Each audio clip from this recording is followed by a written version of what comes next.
Hey everyone! I'd like to give a very warm welcome to all of you who are joining us here today. My name is Yanni and I'll be taking you through tonight's session. So this evening we've invited three ACCA experts from the London School of Business and Finance in Singapore who will be sharing valuable insights into the topics of accounting, taxation, business law, and more. But before we start, I need to run through a couple of housekeeping issues. So the whole webinar tonight will last for about an hour. The presentation is accompanied by slides that will automatically change as our speakers present. So if you find that they aren't progressing or changing, you might want to refresh your browser.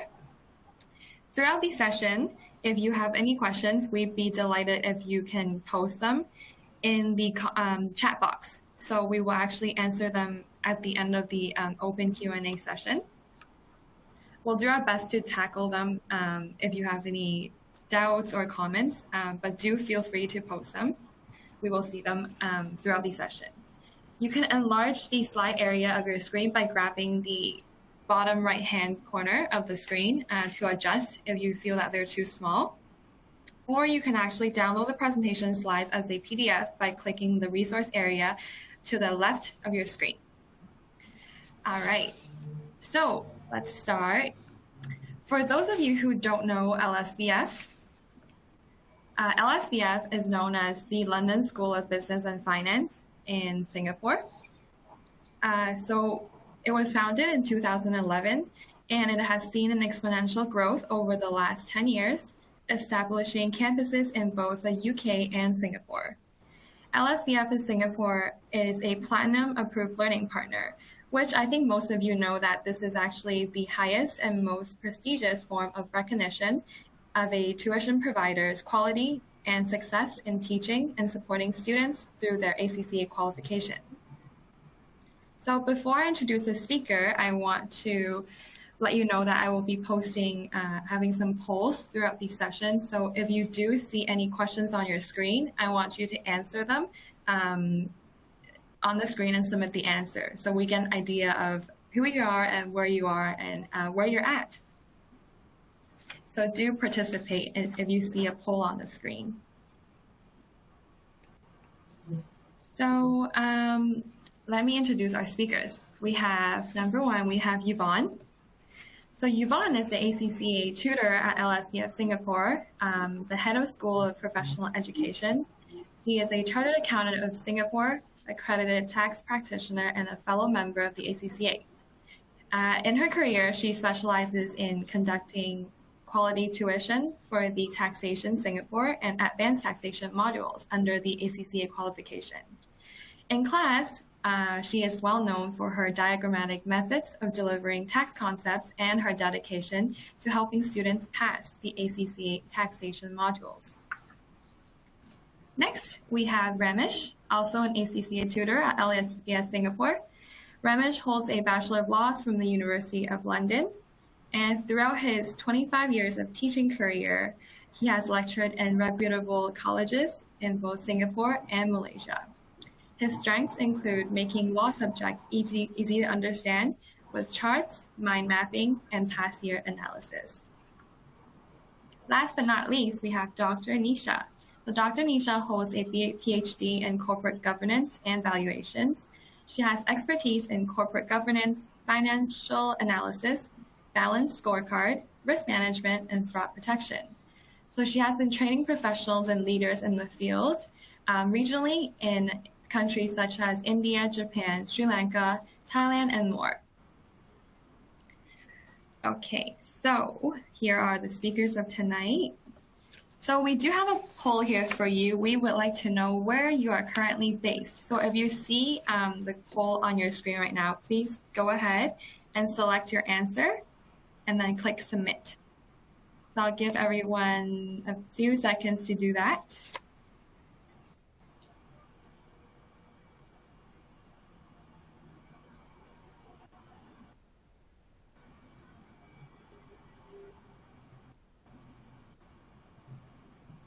All right. Okay, I'll be closing it in 5 seconds.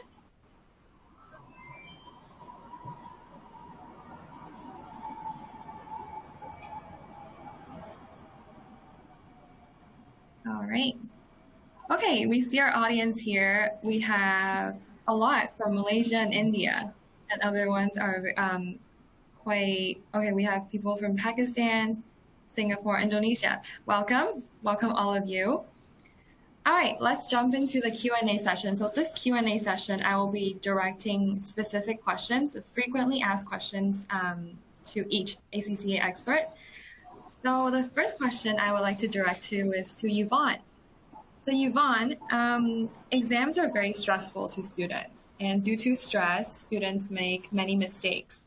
Majority of the common mistakes can actually be avoided if the students are aware of them and try to overcome the stress. So could you share some of the common mistakes made by ACCA students during their exams, and how can students avoid them? Okay, for most ACCA students, I suppose the first thing that comes to your mind is, okay, my examination is 3 hours and I don't have enough time. So because they started the exam with this mindset, I realized that the first mistake students make is they rush. So when I say students are in a rush, I mean to say that they are always in a rush to read the question, and they don't really take time to read it slowly. They rush through in reading the question, they rush through in reading the requirements as well. So what is the end result when they rush it through? They actually did not have time to digest the whole case study. And as a result of that, they fail to analyze and understand the whole case, or maybe even the requirement. And then they start to say, I want to rush and start to answer the question. Okay, important to really analyze the case and understand the case is because you have to remember and understand that in ACCA examination question, it is really paragraphs after paragraph. That's the way the questions are like. Actually, so in the professional level, at the strategic professional level papers, you will realize that the whole case study are nothing except paragraphs after paragraph. Let me illustrate to you, okay, what I mean by that. Okay, yep. So for example, if you look at the next slide that we have over here, this is quite a typical examination question. And this question, okay, not to worry everyone, I'm not going to go through and run through and read through the question. But what I'm trying to show you here is, this is a typical exam question, nothing except words, paragraph after paragraph. And this question is a relatively short question. Okay, when I say short question, meaning to say maybe you just have probably just 1 page, okay, of the question, and maybe another page if I were to put it in an A4 size with a font size of maybe, let's say 10, okay, that will only be a 2-page question. And this is considered a short question. So when you read this short question, what do? You rush through reading it. Have you really understand what the whole case is talking about? If you really take time to read the question itself, of course, I have to admit one thing, this is a taxation question, okay, which I just flashed over here. So for taxation question especially, if you read even a short question like this, it is important that you read with understanding, you read and analyze the question. So for this particular question itself, if you were to really analyze and you draw the diagrams in terms of the relationship, in terms of the interaction of the transaction, all right, between the parties involved in the case study, in the question, you will realize that what you will see is in the next slide. Okay, so you imagine over here. Right at the top, okay, you have somebody, well, if you can see the screen, you will have somebody, all right, called ZGL in China. Don't worry, I'm not going to run through the details of the case, just to give you an idea. So you have one party at the top. Then you realize that on the bottom left, you have ZGCL clients. Then on the bottom right, you have ZGHK, which is a Hong Kong subsidiary of the China entity. And what you really see in this particular slide is that you see arrows moving up, moving down. So if you really read the question in a rush, can you imagine you read the whole question without really seeing clearly how the transaction flows? So for example, just to give you a quick summary, like in this case, this particular China entity actually engaged Singapore mystery shopper What's mystery shopper? Well, the clients apparently wants people to go into their own shop, into their own retail shops itself to really test the quality of their own organization, maybe service quality, product quality. So they actually engage the China entity to engage Singapore mystery shopper. So now when we start to think about, of course, this is a tax question, as I said, if you start to think about the tax implication, so what are the things that you need to look out for? So the contract is between the China entity and the clients. But the clients is actually, probably sourced by the Hong Kong subsidiary. And what happened is that because it's sourced by the Hong Kong subsidiary, imagine the Hong Kong subsidiary is going to bill the China entity, and the China entity bill the client. So can you imagine if, just now without me showing you this diagram, you look at the whole question, paragraph after paragraph, and you say, I'm just merely reading and reading and reading it. Do you really picture the whole case study? So this is one mistake that students always make. They rush to read the question, they rush to read the requirement, and hoping that if they start to type in their answer sooner, they will be able to get the marks, which may not always be so. It is very important to understand the case study, the question, in order to answer the question and the requirement appropriately and correctly, because you see the real case itself. So I would say that is probably the first mistake that students make. They are worried that, well, if I spend time to, draw all the diagrams, in the exam, where am I going to find the time to draw a diagram? Of course, this diagram is drawn by me. It will look nice. In an examination, if you need to be the one drawing the diagram, it will just be a quick sketch. That's about it. But at least you need to sketch out clearly who bills who. Who is the one that invoices which party? What are the transactions involved? And what are the parties involved? And things like that. So that you can really understand the question and appreciate it. So don't be worried about, I would say, don't be worried about, I'm going to spend like 10 minutes just to sketch out the diagram. I can spend the 10 minutes typing the answer. Yes, you can spend the 10 minutes typing the wrong answer as well. So this is one thing I need to assure students is that when they set the question and really trying to see whether that question and the marks allocated, is it reasonable, they would have taken into account the complexity of the case and probably the need for the student to really digest the question as well. It is not just the time given to you to type out your answer. Time is also given to you to really understand the case as well. So this is one thing I want to tell everyone here. Common mistake number one is you rush to read the question requirement. So please don't do that. Don't make this mistake. Read slowly, understand the whole case study for the particular paper that you are taking, and make sure that you understand everything before you start typing in your answer. Okay? Then mistake number two is after they rush through the first mistake, rush through reading the requirement and the question, they rush to type the answer without planning the answer in advance. So you see, first step is to understand the question, analyze and really appreciate what the question is all about, and then understand what the requirement is. Then don't rush and straight away say, I type the answer.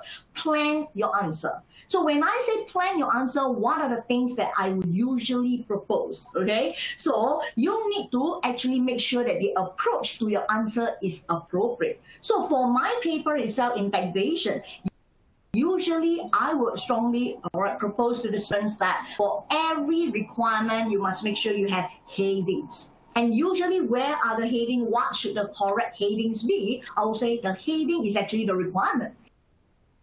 This is to ensure that you are answering the requirement, because you put a heading right at the top. It's also a reminder to yourself what the requirement is asking. So always have heading. Then, of course, for tax papers, you will always need to know. Since from step one, you read, understand, analyze the question, you know what the requirement is asking for, you will therefore know which are the sets of tax rules that you need to apply. So you have to stick down the tax rule. After that, apply into the case. Okay, so you need to have heading, You need to tell me what are the tax rules. That means you apply the knowledge itself. Say, hey, for this case study, I know this is a set of rules that I need to apply. And after you mention the set of rules, you apply the set of tax rule into the specific case study. And finally, you come to that conclusion. One thing about students when they type in the answer, they are very eager to do step 4. If you realize that, well, the way I put it in the slide here, well, Yeni, maybe you go to the next slide, please.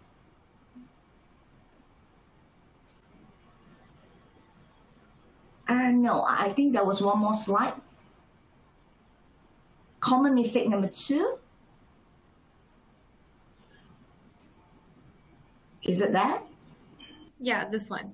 Oh, yeah, this is a one. Yes, correct. Yeah, thank you so much. So everyone, if you take a look on the slide right now, okay, well, I'll say that the right approach, like I say, you see step 1 have heading, step 2, you state the relevant tax rule, step 3, apply to the case, and then finally, you give your advice or you give your conclusion. As I mentioned earlier on, a lot of students rush to come to step 4.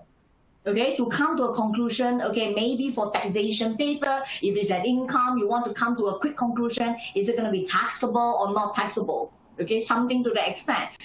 But I can tell you, everyone, especially in the strategic professional level, most of the time, from what I understand, the same may apply to some of the other papers as well. It would be the answers, most of the marks to the answers are actually given for the process to get to the final answer. So you will be surprised if I say I'm a student, my final conclusion is actually wrong. But my process is correct, but somehow I come to the wrong conclusion. I could just well pass the paper. Compared to someone who gave the correct conclusion but did not display the fact that I know the rules, I know how to actually apply the rules to the case, get the correct conclusion, may not pass the paper. I need you to understand that. It is actually the process that really gives you the marks, because it is the process of your answer, how you come to that final conclusion and the final advice that really award you marks for examination purpose. So this is the one thing that I need you to take note of, okay? Then next will be common mistake number 3. Okay, for common mistake number 3, I think, well, more likely than not, it may also apply to many other papers in ACCA, that is time management. A lot of students often, after the examination, they will send me an email and say, okay, out of 4 compulsory questions, I only answered 3. Some of them tell me, well, even out of the 3, well, there are certain parts I didn't answer. Okay, this is something that you really need to learn how to manage it. How do you go about doing it? By making sure that before you go for your actual examination, you really sit for a mock exam. Really sit down and time yourself. Why? It is important. Always remember this thing. Every question, there's always easy marks to get. Every question, there's always easy marks to get. Every requirement, there's always some easy marks for you to really just grab, and it is yours. And like any examination, if you're really able to grab every question, all the easy marks, I can tell you, you are almost there to pass it. And all you need to do is to elaborate a little bit more. More likely than not, you're going to pass the paper with flying colors. Okay, so never ever mismanage your time. So what you can do usually, I would tell for my papers itself, I tell my students, look at the number of marks in advance before you step into the examination. That means to say at question 1, for example, if it is, let's say, a 35 marks question, you have in total 63 minutes to do it. So once 63 minutes is up, you have to stop and you move on to the next question. Because like I say, every question has their easy mark. Don't ever miss out any question. Always make sure you finish all your questions. And the only way to do that is practice. And when you practice, time yourself. Are you all there? Okay? Then, finally, I would say the next common mistake that students always make, mistake number 4, all right, will be the fact that students are unfamiliar with the CB computer-based exam platform. Okay, they are unfamiliar to the certain extent that, well, on the actual day of the examination, it's the first time they see how the examination platform is like. Please don't do that, because ACCA has put in a lot of effort to actually provide a CBE practice platform for everyone. Examination, you have to make sure, don't wait until one day before the exam. Throughout the course itself, in between when you're studying, make sure that you get yourself very familiar, log in many times, try out the practice platform.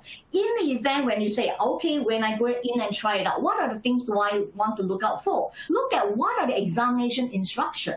Even before the actual day examination, you need to know what's the instruction. How do you navigate around the examination platform? For those papers whereby there are some formulas given, like in taxation paper, you're always provided with tax table. Where can I find the tax table? I know when I'm going through my whole tuition course, I know tax tables are going to be provided. But the thing is, where do I find it in the actual examination? Students are lost. They can't find. They waste a lot of time trying to figure that out. So you need to know. And very important overall, especially for those people with certain element of computation. You will realize in the examination platform, there will always be two elements to the answer. That means the answering platform there's always two areas. One area is like your word processing, okay? And the other is like your spreadsheet. So the question is, do you know in the examination platform, the spreadsheet part, for example, do you know what are the functions that's available in the examination? And a lot of students make the basic assumption, oh, it will be the same as my normal Microsoft Excel that I've been using for my work all these years. I'm so sorry, it will be a little bit different. Then do you know what's the difference? Do you know what are the functions available and what are the functions that's not available? So these are things that you realize that students didn't realize that, and they happily step into the examination hall, thinking and hoping that, well, on the spot, automatically, I will know it in a few seconds, which sometimes it doesn't work. And what will happen then? It causes panic. And when it causes panic, you lose more time, and therefore, end of the day, you probably can't finish your exam paper. And that's where time management problem comes into the picture. So you have to try to avoid that. And when I say try to avoid that, means before the examination, throughout the maybe 6 months before, or at least a few months before, try it out. Give it a try and practice the question. When you type it out, okay, if I want to bold it, I want to underline, if I have the time to format it, okay, how do I go about doing it and doing it fast and accurate and nice, okay? But bear in mind one more thing as well is, ACCA has already been very clear. They say that, well, there is no need for you to do formatting. Okay, so even if you type your answers without any underline, put in bold, all right, or even in formulas itself, you didn't format it to maybe figures, all right, in thousands and in 2 decimal place, etc., it is perfectly fine. So I would say that formatting will be secondary, but at least the basic function, like, okay, especially in the spreadsheet itself, where you need to sum it up, you need to do some formulas. Do you know how to actually, all right, type in your formulas? You make sure that you learn that way before your examination day. Okay, so that will be the 4th common mistake students make. They fail to appreciate and really know how the examination platform is like. Okay, so I would say that these are the few common mistakes that students actually make. Okay, great. Thank you, Yvonne, for the valuable insights. These are definitely really good pointers to take note of, especially if you're going into the exam in September or any exams in the future. All right, now let's move on. Okay, we have another poll questions for you. Please look at your screen. So how many times have you attempted the ACCA exams? So if you could please select your answer. I'll give it a few seconds.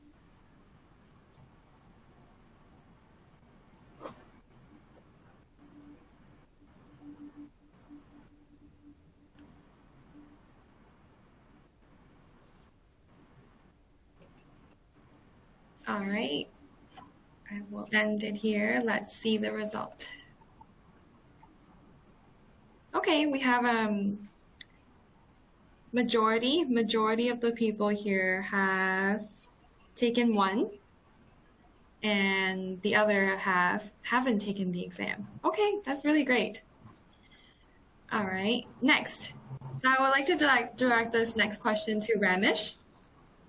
So preparing and studying for ACCA exam can feel like a very long journey.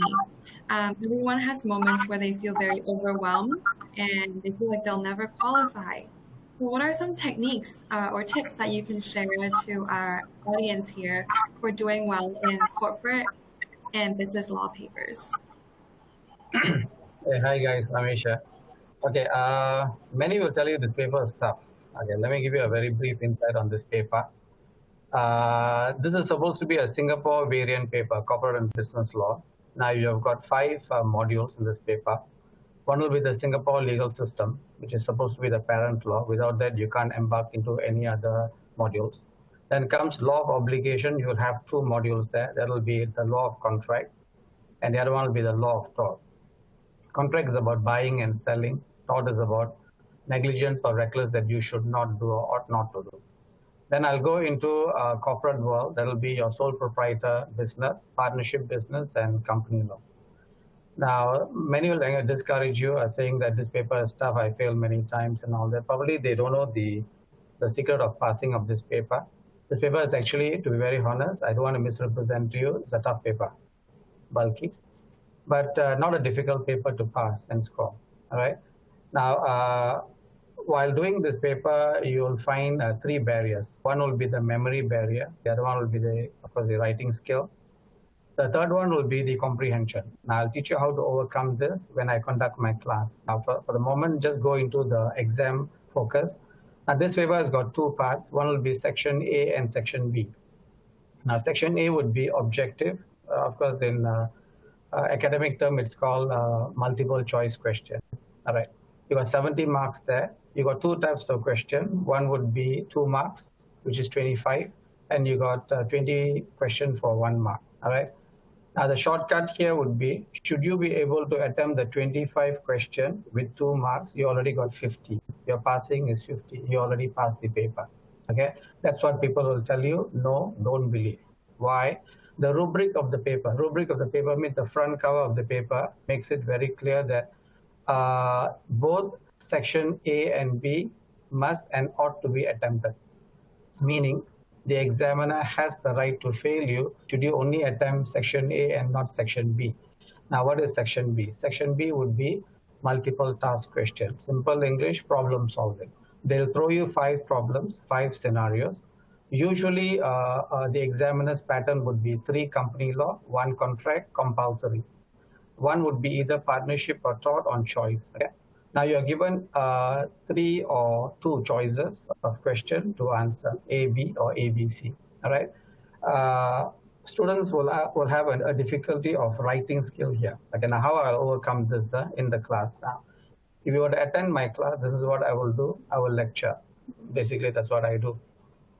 I will go in the depth of the subject. While doing it, I'll do a practice question. Now, I've got, say, 15 lectures, for example. You will have 15 practice questions with me, okay, after your break. Okay, that's 1 practice. 2, after your class, you will have a time test to do with me. My class is quite taxing, I'll be honest with you, right?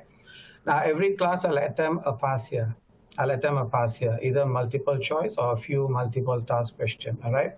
Then I'll go into 3 homework for you to do and submit to me. Okay, 3 homework assignments. All right, you don't have to submit, but if you submit, it'll be good practice. These are the shortcuts to pass this paper well. Now, after each module, I will do interrograms. Now, interrograms means short question, short answer. For example, company law, you will have 100 interrogram question. Contract 50. Tort would be 30. Partnership 20. Singapore legal system 20. All right. Now ask yourself this question, sir, very difficult to pass. Now, would you fail when you do this much of homework? Okay, you don't have to answer this. Now, sir, my memory is not good. Don't worry. Every class, every topic, in every module, you will have a chart. I'll upload charts. Okay, that my charts are supposed to be mind mapping, easy to understand. I use very simple, easy English to overcome the barrier of legal jargon. So that means in every class, you will have charts. You will have a time test to be done. You have 3 homeworks to do, and you've got interrograms after every module. And I'll also attempt pass here, okay, after your break. And I'll also do practice question after your break. Normally, I give a break. Ask yourself, with all this, would you be able to fail? No, I don't think so. All right. And not only that, the college will give you a few homework. Compulsorily would be your homework assignment. That's 2. Time tests, 2. and you got mock exams. Now with all this, you will overcome your comprehension barrier. So difficult to understand. Law is something that I never studied. Honestly, guys, I never studied law in my secondary school. But when I attempted law, it was tough. But my lecturers taught me how to overcome this. One was this comprehension barrier.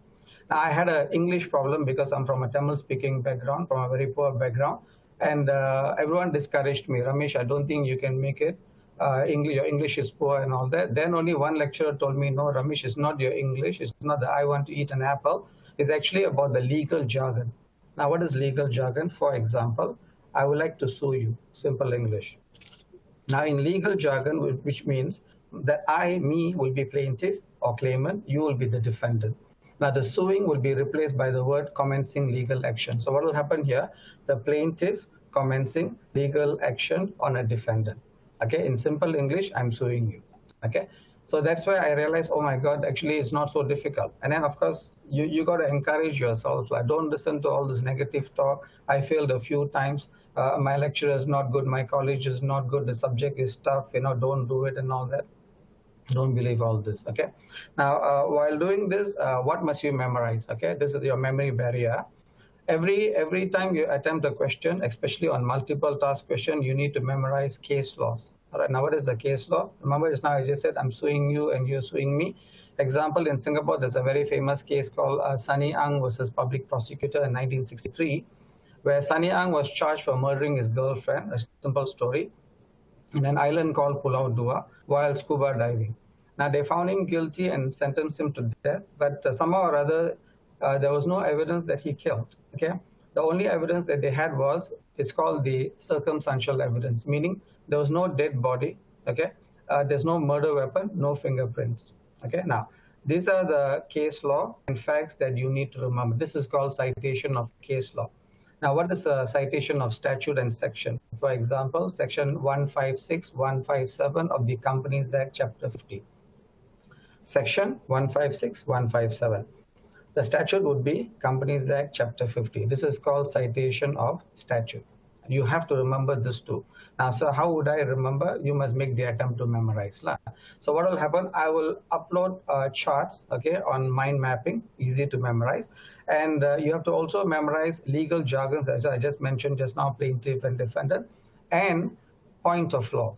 Okay, point of law, that means the crux of the law. And you must also remember certain Latin terms. For example, bona fide. Bona fide means good faith, simple English, honestly.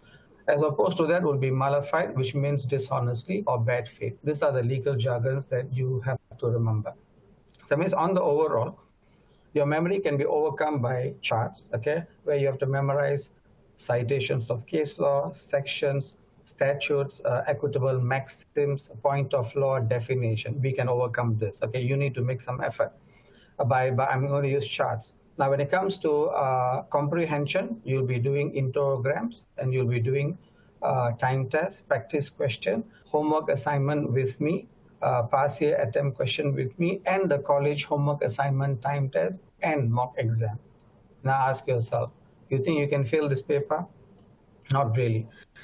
This paper is a computer-based exam, 2 hours paper, and no reading time. The earlier variant, the reading time, now no. Purely Singapore variant paper. Highest score in the world is 100 in UK. Highest score in LSBF for my paper. I'm not boasting my scholar, don't get me wrong. Highest score here is 94 for part-timer and 92 for a full-timer. How is that they can do and you cannot? All you have to do is be confident that you will definitely pass and score. Make sure you start studying from day one. Come out of this negative thought that I will fail and my friends fail a few times. Don't listen to all this, okay? And if someone comes and discourages you, just tell them, never mind, I'm going to score. Not pass, I'm going to score because you're definitely to pass with all this homework, right? Now I'm going to do one question. Can you see the screen now? Can you see a question there? Now this is how I'll attempt a multiple choice question. Remember just now I mentioned multiple choice question, you got 2. One is 2-mark question, we test you on your comprehension. 1-mark question will be testing you on your memory. This is not the any minor more thing where I don't like A, I'll choose B, not like that. If you look at the question, read the question carefully. This is the most common and simplest question that I chose, yeah. Now in every criminal prosecution, yeah, the state will bear the burden to prove a case. Okay, now when I say state means why state? Just say Mr. A were to kill Mr. B, simple story. Mr. B will be the state resident, thus you have committed an offense against the state. Now who's representing the state? The Attorney General. Now who's the Attorney General? The chief legal advisor of a country. The Republic of Singapore state will prosecute on behalf of the victim. Whether the victim is alive or not alive is a secondary story. Okay. Now what will happen? AG's department will control three departments. One will be the forensic, who will comb all the evidence, and the other one will be the court system, and the other one will be the prosecution system, together with the police. Okay, so they will have all the evidences to charge you in the court, and their job is to discharge the burden of owners to say that you actually committed. Can you see? Now, how would they discharge? Your standard would be beyond reasonable doubt. If you look at the question carefully, what is the standard of burden of proof? Those who memorized it, you know the answer is definitely B. But then in my class, what I will do from day one until revision, I'll be teaching you why not A, why not C, why B. That's how you comprehend the subject. You see, I don't come into a class and say, okay, guys, number 1 is B, number 2 is C, number 3 is E. No, we don't do that. Okay, I don't do that. Why? The technique is like this. You see, whenever they set an exam paper, okay, I'm privileged to be in a question bank team. I'm a subject expert for a publication in India. What I learned from there and what I learned from my training and seminar is that when you set an exam paper, you have a correct answer, you have an incorrect answer. That's what we always know. Actually, no, there's something else extra. While having a correct answer, they'll give you the most appropriate answer. That is the best answer. Now, what will happen in between this correct and incorrect, they'll create a distractor. Okay, now distractor got two meaning, yeah. One is distractor as to incorrect answer. The other one is distractor as to distracting you, meaning the answer is almost correct but not correct. Now, can you see your screen, yeah? Can you see balance of probability? That's a distractor actually. Why? Balance of probability is only for civil cases, meaning just say Mr. A again knocked Mr. B's car, all right? Mr. A, definitely Mr. B is going to sue Mr. A, you know that for sure. This is called negligence tort, all right? Accident, road traffic offenses, yeah? Now, what will happen here, Mr. B need to prove 100% that Mr. B knocked the car, vice versa. Now, when it comes to Mr. B, if he's going to prove higher burden compared to Mr. A, what will happen? But the defendant will win the case, okay? Now, balance of probability means he who asserts must prove, meaning if I were to say that you knocked my car and you say no and you prove more, you win. Can you see now? So not always when I sue you, I'll definitely win. But the moment your evidence goes balancing as to 50-50, your case will be struck off. Why? You already balanced the probability, which you're not supposed to. It should be an imbalance of probability. Now, this burden, this standard only belongs to civil cases and also to the defendant in a criminal prosecution. Now, what the prosecution will do, while having all their charge sheet and all the evidence and witnesses and the forensic evidence, yeah, they will try to prove a case beyond reasonable doubt. That's where your B comes in, okay? What do you mean by reasonable doubt? 51% is good enough to win a case or a prosecution. But what happens if the defendant were to cast doubts based on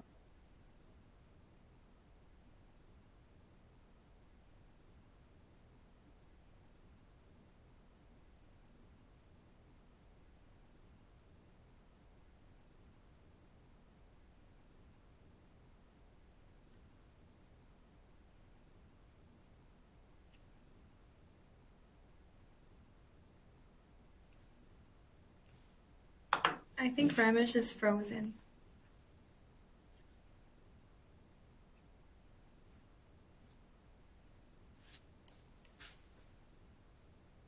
Ramesh? Are you with us?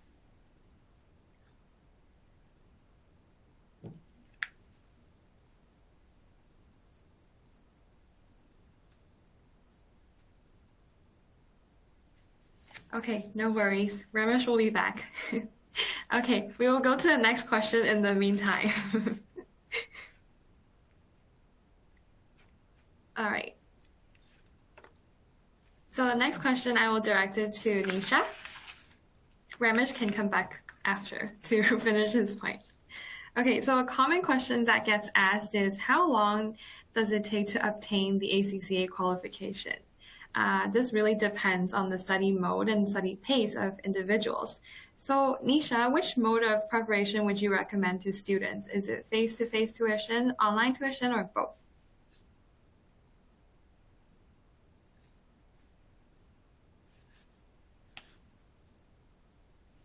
I think you're on mute, Nisha.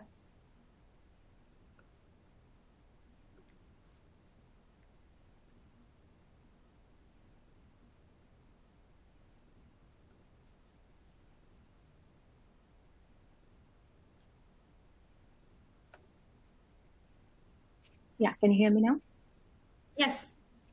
Oh, sorry. Yep. So, yeah, I would suggest that for certain papers, it's always best to go with face-to-face tuitions, and especially as Yvonne was also mentioning that there are case studies.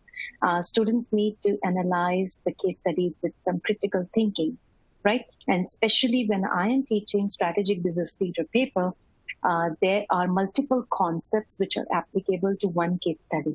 And students generally ask me that which model is the best model or which one is the right model for the exam.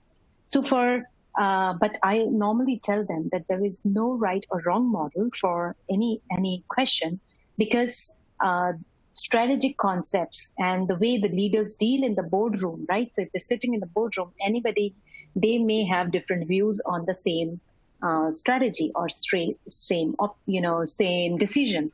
So, and decision is always called a decision because there are alternatives for that, right? So when we are talking about different models for a paper, it's always best to discuss it and sort it out and choose the best one which is applicable. The next choice depends on the content of the scenario. So you need to discuss it so that you can clarify which particular scenario will be most, which model will be most applicable for this scenario, given the facts given in the case. So I would definitely suggest that students should do face-to-face, but given the COVID scenario that we have, most students have not been able to travel, and there is a lack of mobility of the students. So they may not be able to attend face-to-face tuitions, and there in Singapore we have restrictions as well. So like now it is okay, but last few months we were not able to conduct our face-to-face classes. However, when we are doing Zoom sessions, normally for some papers, I think Zoom allows you to discuss. So it's always better to do discussion over the classes. Just listening to the live broadcast in some papers may not really help. So, and the second part is online tuition. Yes, so if you are having a blended learning like at LSBF, we provide you both. We provide you the best of face-to-face as well as online tuition, where you get to see where all the classes are recorded. So when all the classes are recorded, you have a repository of videos for all the sessions. So it's very useful when you're revising your papers. So now the answer to it is, I would say, go for blended learning. And that's the best option for your education. Great. Thank you, Nisha. Okay, we'll move on to the next question. All right, so I'll direct this question to Yvonne. So there are quite a number of ACCA tuition providers out there. What advantages will students experience if they're studying at LSBF Singapore? How do tutors here guide students to achieve their desired grades and with a customized teaching method?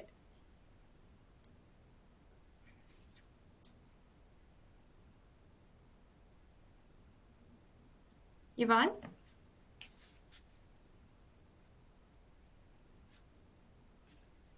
Oh, okay. I'm so sorry. I forgot to unmute myself. Okay. When it comes to LSBF Singapore, okay, I would say that the first thing that we have to offer to everyone would be our tutors, okay? So who are our tutors? As what you can see on the screen right here, okay? So, well, you see me over there, okay? And then we have Roy Goh, we have Daniel Chi, Dominic, Gunn, Ramesh, as what you have heard from him earlier on, then Mr. Sami Nathan, and of course, Miss Nisha. Okay, so these are a dedicated team of tutors. Why I say that they are dedicated team of tutors? Because this team of tutors, basically, they don't just say that, okay, I'm here to teach and I teach and then that's the end. We basically support the students throughout the course duration, or even all the way to probably one day before the examination, which is very, very common as well. Because, well, it is always one day before the examination. That's where students sometimes realize, hey, I suddenly got this last minute question and I have no idea what to do. Then they will always, all right, come to the tutors. So my team of tutors are basically always there to support the students. And of course, my team of tutors are dedicated also because our materials in LSBF Singapore, we revise our materials on an annual basis. But why do we revise our materials and update it accordingly? Is because maybe there are changes in tax rules, for example, for tax paper. Maybe there are changes in the FRS, the accounting standards. But to be very honest with you, even if there are no changes in, all right, maybe tax rule or no changes in accounting standard, well, I would say it's very unlikely. But for certain papers whereby you realize that even if there are no changes in that aspect, because it's relating to maybe, for example, financial accounts, all your debits and your credits, well, it doesn't change because the principles are always the same. But our team of tutors will still amend the materials itself. Why? Even if the materials, the knowledge may still be the same, but bear in mind, examination style may change.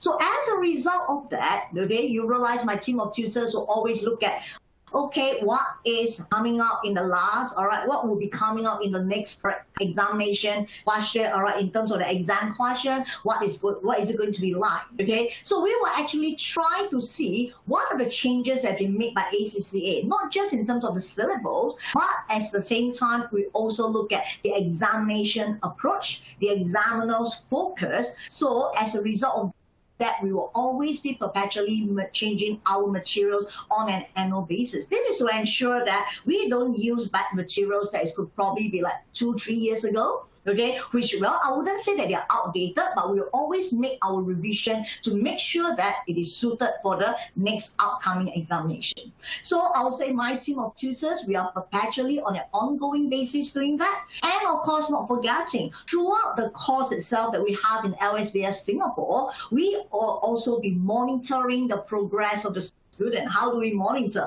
By giving out quizzes, by giving out progressive homework assignment practices.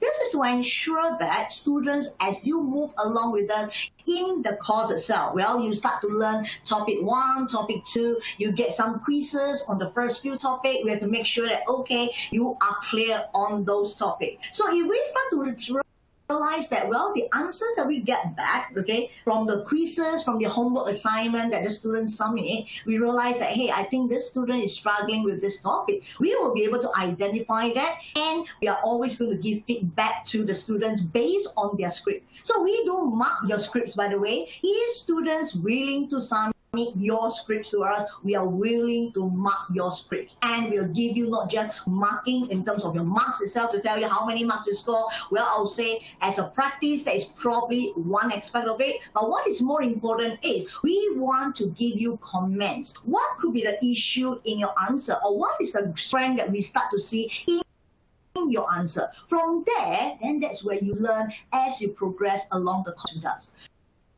So this is a team of tutors who will be supporting you throughout the course in our LSBF Singapore. Okay, so that is the first thing about LSBF Singapore, our team of tutors. Then, of course, in terms of like course structure, okay, what else do we offer? So over here, what we have is, okay, email support, as what I mentioned earlier on. Okay, we support you via email throughout the whole term itself. And of course, to be very honest, due to the current situation, well, everyone probably have to stay home just to be on the safe side.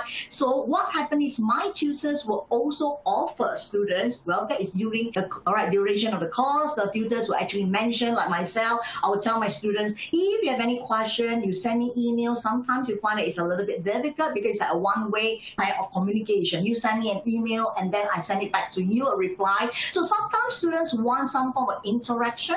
So that's where we will make special arrangement. Okay, and then we'll probably have a Zoom session, one-to-one, or maybe if you have you and your friends together, one to a few students coming together, we will discuss and I will go through with them. So this is a kind of support that we actually provide, not just merely email support. Email support is just one of them. Okay, then of course at the same time in LSBF Singapore, we actually have this package called the premium package. And what is the beauty of this premium package is that since our lessons are face-to-face, if the students are in class, but at the same time, although we have students in the class, we are actually also doing live broadcasts. So what's the beauty of that then? The beauty is when we do live broadcast, we actually record the live lesson. And as a result of that, students who actually sign up for our premium package, they actually get all these recorded live broadcast lesson throughout the duration of the course. So can you imagine if, let's say, due to work commitments, you miss a class, or maybe you miss half an hour of class, or maybe, may not be you missed a class, you attended the class, but you probably didn't grab certain things. You can always replay and review the videos and listen to it again. So that is the beauty of our course over here. Then, of course, over here in LSBF Singapore, we actually provide e-materials. Okay, so our materials are all on an e-basis, electronic basis, because nowadays we also want to go green. And at the same time, a lot of our students prefer e-materials because they would like to have their materials on their electronic file. Okay, therefore, we provide e-materials. Then at the same time, our quizzes, assignments, our mock exam are also all provided electronically via our Canvas itself. So do take note that these are all the benefits that you get. Then, not only that, you imagine, when you are attending a lesson, usually what will a tutor do? They will actually explain. They don't just explain, right? Sometimes they will draw diagrams. They will probably write. They will annotate the materials that has already been provided to you as they explain. They probably write certain things, draw certain diagrams, show you a certain flow. All this are what we call in LSBF Singapore class notes. So all these are annotated notes. So what are we going to do with all these annotated notes? Every lesson, at the end of the lesson, the tutors will save all these annotated notes, and we will also upload it on Canvas for the students to view. Okay, so meaning to say, during the lesson itself, if you say, okay, I think I can't write and listen at the same time, you can always sit back and just listen. Because at the end of the day, the annotated notes that the tutor is writing or is going to write or draw any diagrams, it will all be provided to you. So these are all the so-called perks that LSBF Singapore is providing to you. Okay, and of course, very important of all, I think I saw some of the Q&A, all right, in the question and answer earlier on, you were talking about, okay, mock exams, okay, how am I going to get it marked? I can tell you, if you join us in LSBF Singapore, we will mark your mock exam. And when we mark a mock exam, okay, your mock exam scripts are going to be marked. If you're willing to submit it by a certain deadline, of course, we need time to mark as well. So we do give certain deadline. So if you submit by the deadline itself, we are willing to mark, and not only just mark and give you the marks, okay, your score, meaning to say, we will also give you comments pertaining to your script itself. This is basically to help you really learn and ensure that you don't make certain mistakes again in the actual examination. And we do the same thing by giving you good comments pertaining to how you can improve writing your answer when you're saying that, okay, I'm willing to submit my homework assignment, my homework practices. We will mark and give you our comments. So I would say that this is a kind of support that LSBF Singapore, we are giving it to you. All right, so that is us, LSBF Singapore, together with Nisha, Ramesh, and my whole team of tutors. Awesome. Thank you, Yvonne. Okay. All right, now we have another poll here. Are you considering online or face-to-face ACCA tuition? So if you could please submit your answer, we'll give it a few seconds.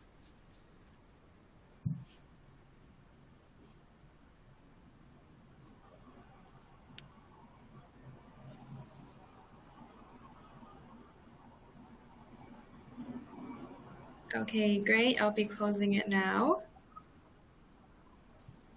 Okay. Okay, it looks like 40% is online and 60% prefers face-to-face. So maybe blended could be the answer for you, as Nisha mentioned. All right. So now that we've heard from the experts, we're now opening the panel to questions from the audience. So let me just see what our audience has asked. And if you have any questions right now, please feel free to submit them. We will be answering them right now. Okay. So we have one question from Calvin here. Calvin says, I'm going to take the SBL exam in September. I have some difficulties in determining how long I should write my answers to. So could I direct this question to Nisha? Yeah, I'll take this. I think I wrote the answer. I am not sure whether he received it. Okay. So for the SBL exam, the length of the answer is the first criteria to determine that is the points. How many points does the question carry? Normally in the marking scheme, there is 1 point per I would say per comment, or some comments carry 2 points. Normally, I tell the students the minimum number of points that you're writing in an answer should be, if it is 16-point question, then you should be writing about at 8 points. Now, how do you arrive at 8 points, right? So for arriving at the 8 points, you have to determine the model that you are using for your answer, that which particular model you'll be using. For example, if it is a question which is related to evaluate strategic position of a company, then when you are doing strategic position, you have to do SWOT analysis. Now, in SWOT analysis, overall, if it is a 16-point question, then I normally advise that they should be writing about 16 points, because each strength or weakness can account for 4 or 3 points, like that. So that is one structure. Then if they are not able to identify, let's say 16 or 15, 16 points like that, then I suggest to them that at least 8 points you write, but the content of that 8 points should be more, like it should be able to fetch you 2 points for that one subheading. Okay, so it depends, the length of the answer depends first of all on the marking scheme, the points. The second, the length depends on the model that you're using. So for every SBL, every model has got subheadings. For example, if it is pestle analysis, there are six headings to that. If it is e-commerce platform, then there are again 6 I's to that. So every, and NSOF, for example, or Porter's generic strategy. So whichever model you're using, there are fixed subheadings or content to that. And based on that, we write the answer. Now, one more question do students have is that how much elaborate we have to write. I normally tell them that, you don't have to write stories. You have to be very specific as per the scenario and the theory. So you pick up the fact from the case, give your opinion, and also support it with the theory or the model that you're using. So you have to build a proper argument. That's the length. So one argument should be at least 3 sentences minimum, right? That I advise to them. And if they tell me that, do we have to fill pages? I say, no, don't fill pages. If you're filling pages, you're unnecessarily diverting or distracting the examiner from the main point. So you will not get the proper marks for that. So no need to read fill pages, but don't keep your thoughts also in your heart. Express it in the form of a proper, strong argument. Okay, that's what my advice is for the SBL. Great. Thank you, Nisha. Okay, we have one here. So, hi, Ramesh. Ramesh is back. So since Ramesh was giving us a very detailed example of MCQ earlier, let's see, there's one here. So someone asked, could you give me more tips to solve MCQ questions quicker? Would you be able to answer that for us, Ramesh? Yeah. Guys, my apologies. My Wi-Fi connection is not so good. Yeah, anyway, I almost finished. Okay, not to worry. Guys, MCQ question, what will happen is you need to identify the distractor and also not the incorrect. Incorrect will be quite obvious, all right? Like just now you saw the question, definitely balance of probability would be an incorrect answer, all right? The correct answer is beyond reasonable doubt. But remember, you saw this option C just now, the slides. You will see beyond a shadow of doubt. Now, beyond shadow of doubt means, for example, just to finish up that last line just now, that's a distractor.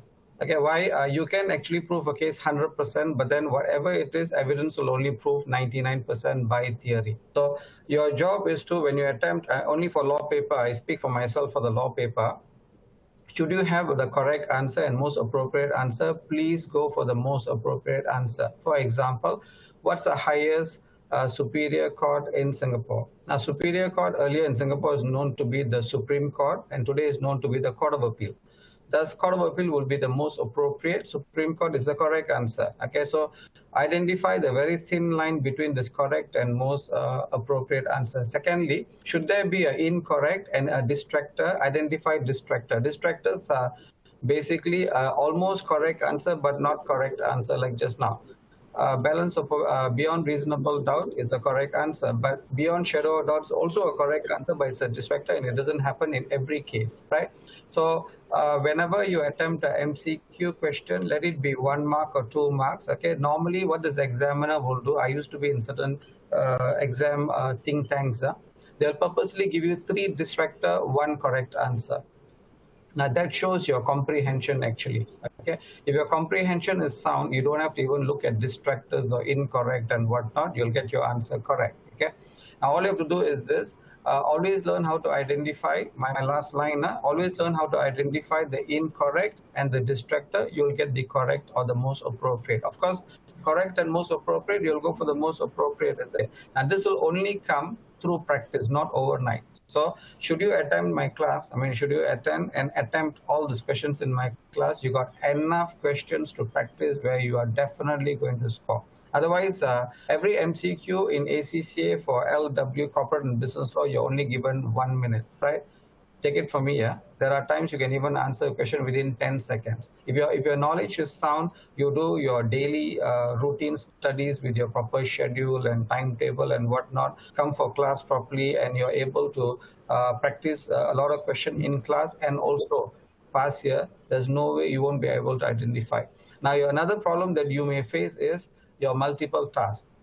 Multiple tasks is not about writing a story. It's about solving an issue like a lawyer. Think like a lawyer, act like a lawyer when it comes to multiple tasks, where you're thrown a story, and out of the story, 3 connected questions will be given to you for 2 marks. All right. All you have to do is practice the same, not the writing skill, practice the same way, but you need to identify the fact in issue. Fact in issue means the fact that the examiner wants you to highlight and argue and contend it, and then come to a conclusion. And normally what will happen, the students will always tell me, sir, a multiple task is easier, multiple choice is difficult. Not really, actually both are difficult. Multiple choice is equally difficult as multiple choice. We can see the answer. What's not like that, not like that. The answer is staring at you, but there are distractors also distracting you, and there are most appropriate answers that also distracting you. All you have to do is practice more, and you should be able to attempt. Now, before I finish here, whatever exam you do in law paper, let it be an essay question or multiple choice or multiple task. If your knowledge is sound, okay, there's no way you can not attempt. All right. I know students who have come just for revision and they can get 71. Just like that, just for revision, self-studies. Of course, whether they really self-study, I don't know. All right. But the issue is not that. You can actually do it. All right. So again, coming to your question, how would you attempt multiple choice question effectively? Don't read it abruptly. Read slow and steady. Look for a distractor, which is almost correct answer. Look for an incorrect answer. You already got your correct answer or the most appropriate. Okay. Anyway, guys, my apologies. My Wi-Fi is bad. I don't know what happened. Suddenly the whole thing froze. I restarted. I came in. Truly apologize. Thank you. Back to you, Yanni. Okay, thank you, Ramesh, okay, for this. All right.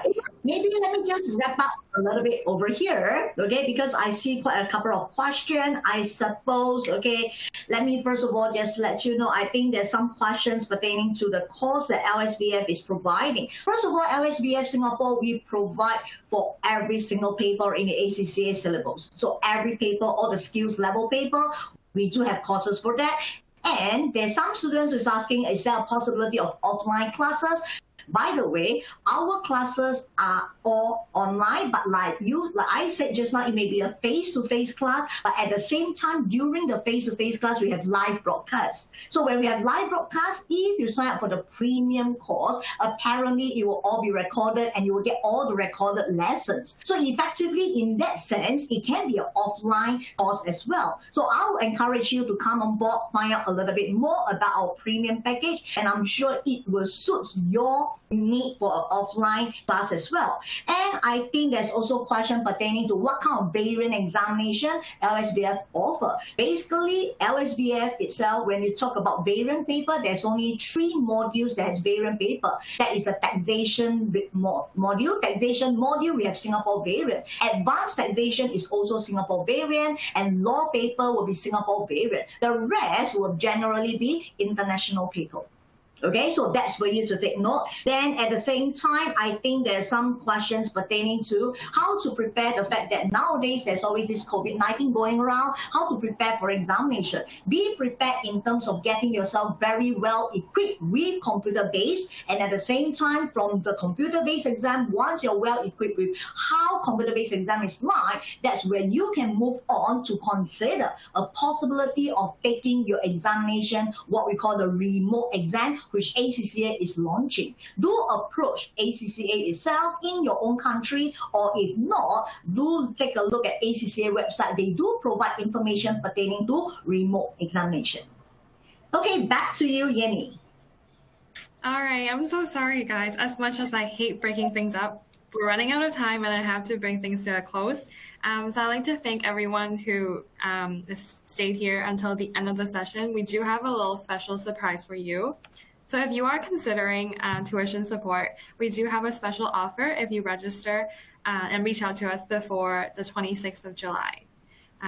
So for everyone who attended this session and registered for the session, you'll be getting an email tomorrow with details on how to rewatch today's webinar, and it will be available for the rest of the year. So please do feel free to pass the details to your friends or fellow students who might be interested. And if you have any questions regarding ACCA exams, ACCA courses, LSBF Singapore, or any fees, please drop us an email at sgmarketing@lsbf.edu.sg or contact us by phone. So if we have, okay, and that's it. So please, everyone, please stay safe. Thank you for joining us. Take care and have a great evening. Have a great evening. Bye-bye.